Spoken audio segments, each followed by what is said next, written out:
जय श्री राधे। पूज्य श्री सद्गुरुदेव भगवान के चरणों में प्रणाम।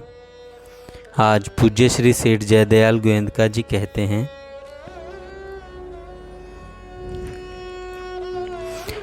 भगवान के नाम की महिमा अपार है, अपरिमित है।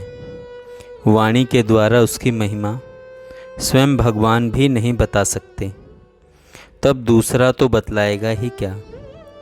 जैसे खेत में बीज किसी भी प्रकार से बोया जाए उससे लाभ ही होता है, इसी प्रकार भगवान के नाम का जप किसी भी प्रकार से किया जाए उससे लाभ ही लाभ है।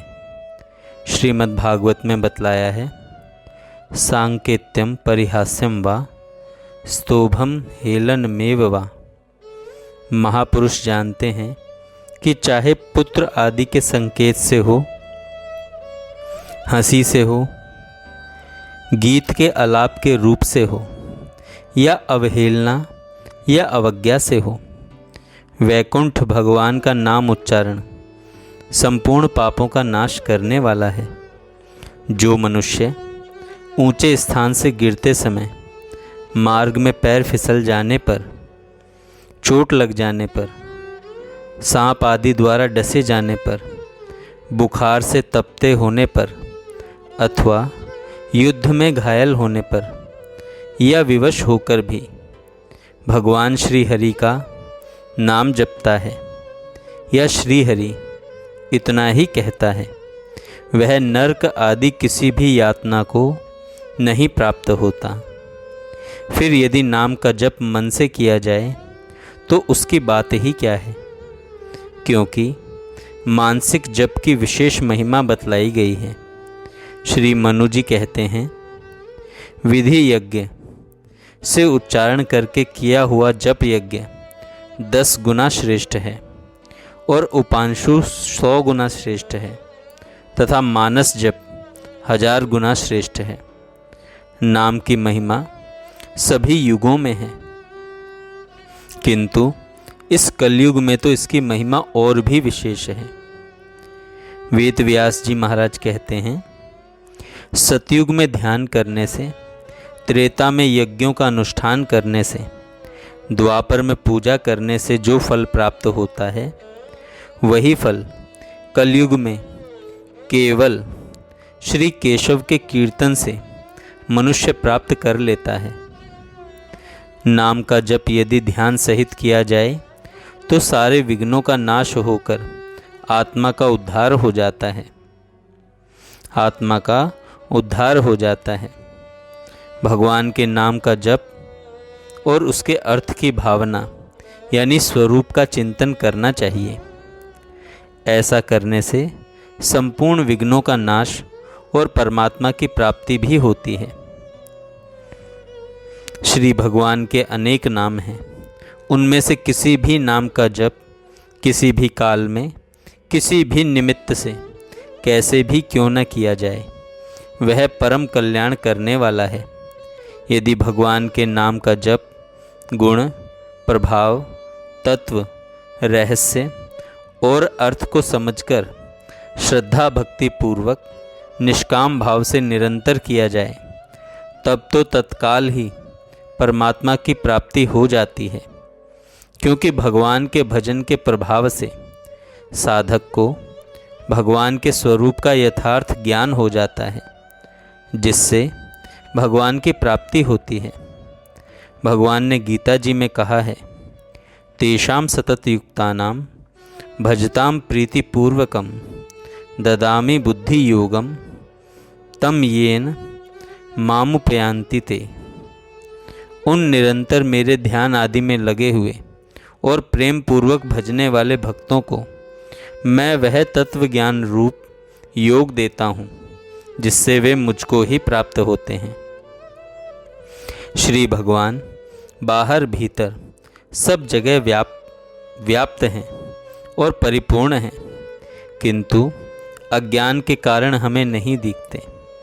वह अज्ञान भी भगवान के नाम जप के प्रभाव से नष्ट हो जाता है। तुलसीदास जी महाराज कहते हैं, राम नाम मनि दीप धरु जीह देहरी द्वार, तुलसी भीतर बाहिर हूँ, जो चाहे सी उजियार। भगवान नाम जप के प्रभाव से सारे पापों का नाश होकर पापी भी परम गति को प्राप्त हो जाता है। तुलसीदास जी कहते हैं, जब ही नाम हृदय धर्यो, भयो पाप को नाश, मानो चिन्हगी अग्नि की, परी पुरानी घास। फिर धर्मात्मा की तो बात ही क्या है। द्रौपदी एवं गजेंद्र के जैसा प्रेम होने पर तो सकाम भजन से भी भगवान मिल सकते हैं। फिर निष्काम भजन से भगवान की प्राप्ति हो जाए, इसमें तो कहना ही क्या है। जो मनुष्य हर समय भगवान के नाम का स्मरण करता है, उसके तो भगवान अधीन हो जाते हैं। श्री गोस्वामी तुलसीदास जी ने कहा है, सुमिरि पवन सुत पावन नामू, अपने बस कर राखे रामू। यह स्मरण रखना चाहिए कि भगवान के सभी नाम समान हैं। चाहे जिस नाम का जप किया जाए, सभी कल्याण करने वाले हैं। जैसे पानी, जल, नीर, अप, वाटर आदि जल के विभिन्न नाम हैं और उन सब का एक ही अर्थ है। इसी प्रकार भगवान के ओम, हरि, वासुदेव, राम, कृष्ण, गोविंद, नारायण, शिव, महादेव आदि सभी नामों का एक ही अर्थ है। अतः किसी भी नाम का जप करने पर भगवत प्राप्ति हो सकती है। संसार में भगवान नाम जप के समान कोई भी साधन नहीं है। ज्ञान, ध्यान, यज्ञ, तप, योग आदि सभी साधन नाम जप की अपेक्षा कठिन हैं। अतः इन सब बातों को सोचकर मनुष्य को नित्य निरंतर भगवान के नाम का जप और कीर्तन करना चाहिए। भगवान स्वयं गीता जी में कहते हैं, अनित्यम सुखम लोकमिमं प्राप्य भजस्व माम। इसीलिए तू सुख रहित और क्षण भंगुर इस मनुष्य शरीर को प्राप्त होकर निरंतर मेरा ही भजन कर। वस्तुतः संसार में भगवान के समान कोई भी पदार्थ नहीं है, क्योंकि संपूर्ण ब्रह्मांड भगवान के एक अंश में है। सो इस तत्व को जान लेता है। जो इस तत्व को जान लेता है, वह एक क्षण भी भगवान को नहीं भूल सकता। भगवान ने गीता जी में कहा है, यो मामेव सम्मूढ़ो जानाति पुरुषोत्तमम, स सर्वविद भजति माम सर्वभावेन भारत। हे भारत, जो ज्ञानी पुरुष मुझको इस प्रकार तत्व से पुरुषोत्तम जानता है, वह सर्वज्ञ पुरुष सब प्रकार से निरंतर मुझ वासुदेव परमेश्वर को ही भजता है। इसीलिए हम लोगों को उचित है कि भगवान के शरण होकर भगवान के नाम के गुण, प्रभाव, तत्व, रहस्य और अर्थ को समझकर श्रद्धा भक्ति पूर्वक निष्काम प्रेम भाव से ध्यान सहित गुप्त रूप से भगवान के नाम का मानसिक जप नित्य निरंतर करें, नित्य निरंतर करें। आगे पूज्य श्री सेठ जी कहते हैं, मनुष्य के लिए सर्वोत्तम बात यह है कि वह एक क्षण के लिए भी भगवान को न भूले।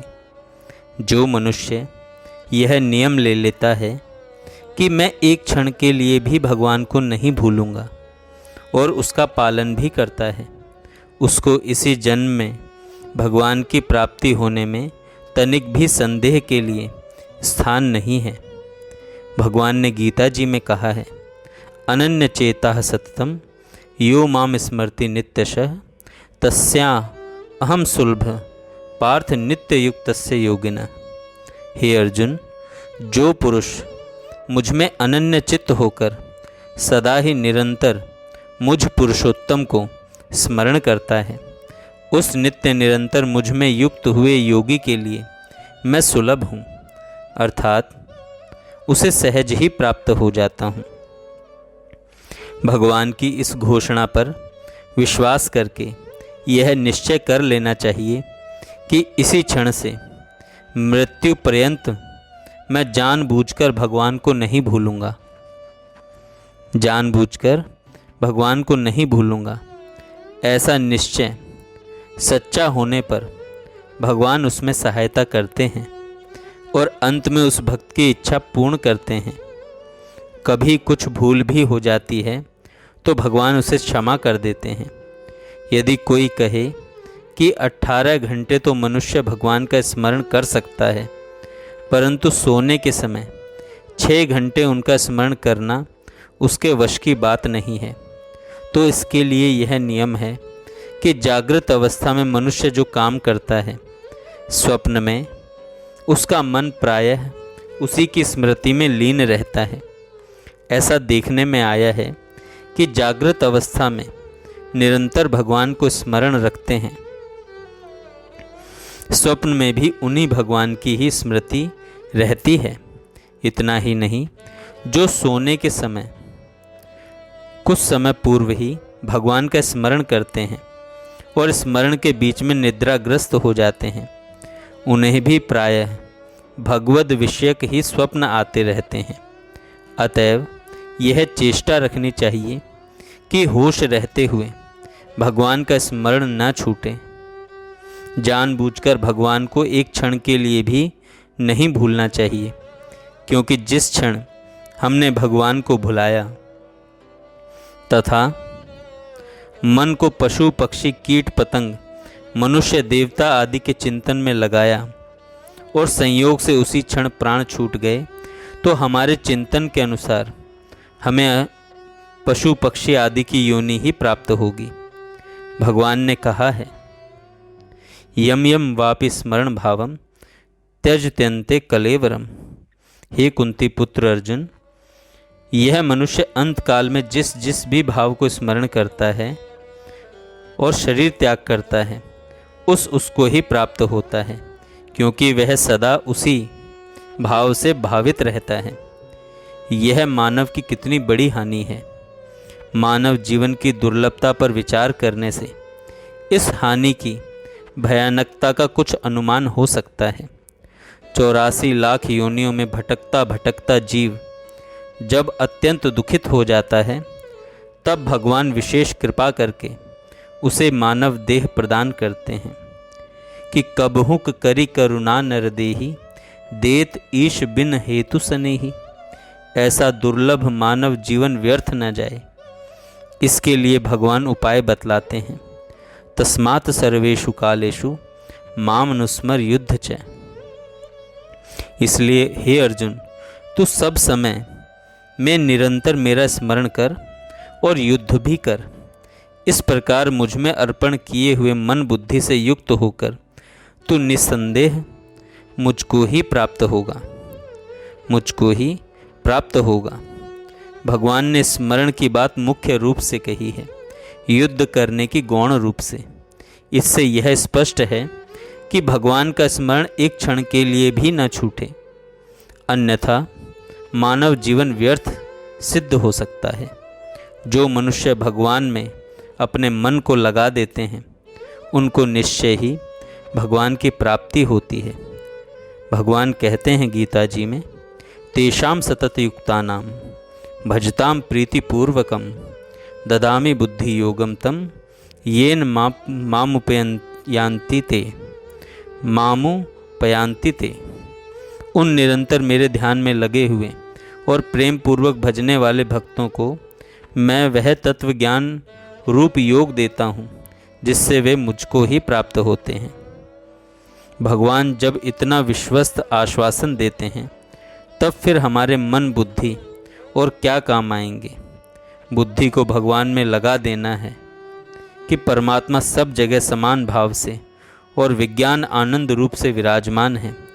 सब जगह आनंद ही आनंद परिपूर्ण है, आनंद के सिवा और कुछ है ही नहीं। हमारे ऊपर नीचे भीतर बाहर समान रूप से भगवान भरे पड़े हैं। भगवान को छोड़कर किसी भी पदार्थ का चिंतन करना अपने गले में फांसी लगाकर मरने के समान है, क्योंकि उससे हमारा मानव जीवन नष्ट हो जाता है।